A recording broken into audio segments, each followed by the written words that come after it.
Lately, it feels like there's something new to worry about every time I turn on the news. From natural disasters, to getting old, to fears of another economic crash plunging the entire world into the Stone Age, there's a lot to be concerned about.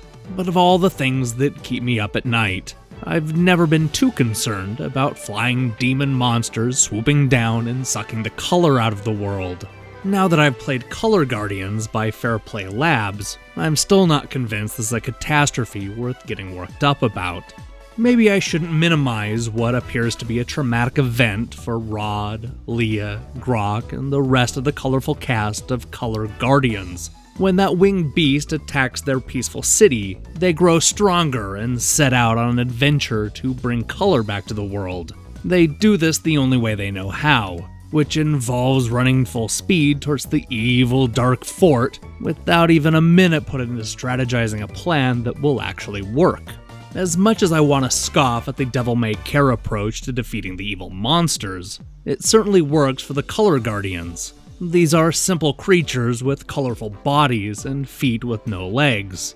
They aren't good at hand-to-hand combat or holding deadly weapons, but they can run real fast and change colors to avoid obstacles. And with some practice and a lot of patience, these little creatures may have what it takes to restore color to the world.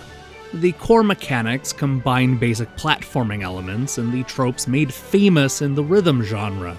As one of the Color Guardians, the player runs along a 3-lane path, dodging obstacles and picking up floating orbs. Our hero can transform into 3 different colors at the push of a button: red, blue, and yellow.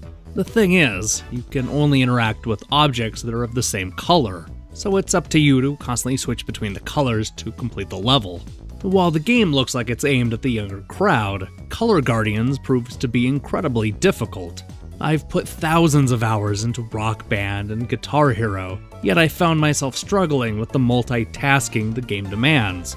Players are not just changing colors, but also paying attention to the lanes to avoid dead ends. To make things even trickier, there's a timing component to picking up the floating orbs. It's not good enough to simply run into the item, as our hero will need to push the button at just the right time to pick them up. This is easy in the first few stages, but you'll find that changing lanes, switching colors, hitting the button on time, and keeping an eye on the track can quickly become overwhelming.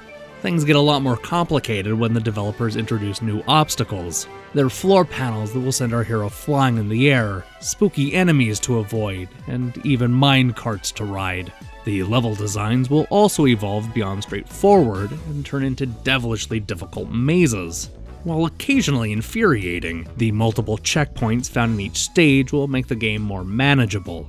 Unfortunately, the checkpoints aren't enough to keep this from devolving into one frustrating exercise after another. The difficulty ramps up in a hurry, often in ways that feel unfair. The close-up camera also causes some problems, as it limits how far you can see. This isn't so bad when you're asked to bounce off of differently colored jump pads, but many of the obstacles feel purposely cheap. You'll spend way too long on small sections, simply because the developer was overzealous when adding hurdles to jump.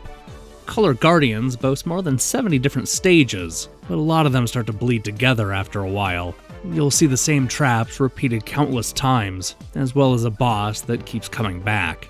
Even with new elements being added from stage to stage, a lot of the adventure feels like filler. Instead of wanting to go back and better my high scores, I couldn't wait to be done with the difficult levels.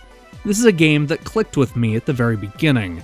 As a fan of rhythm games, Color Guardians scratched a very specific itch. For the first hour, I had the biggest grin plastered on my face, but as the hours began to add up, I found myself losing interest in the things I initially liked. The game is fun in small doses, but ultimately marred by repetitive levels that feel more like filler than cleverly assembled puzzles. Hey, thanks for watching my Color Guardians review. This is the point of the video where I recommend you subscribe to the channel and check out some of our other reviews, but I'm not going to do that here. I have no interest in promoting any of my latest work, especially not Am I Dead at Sea, which I just reviewed yesterday. We'll be back shortly with more reviews, so go ahead and do what you do, whatever that is.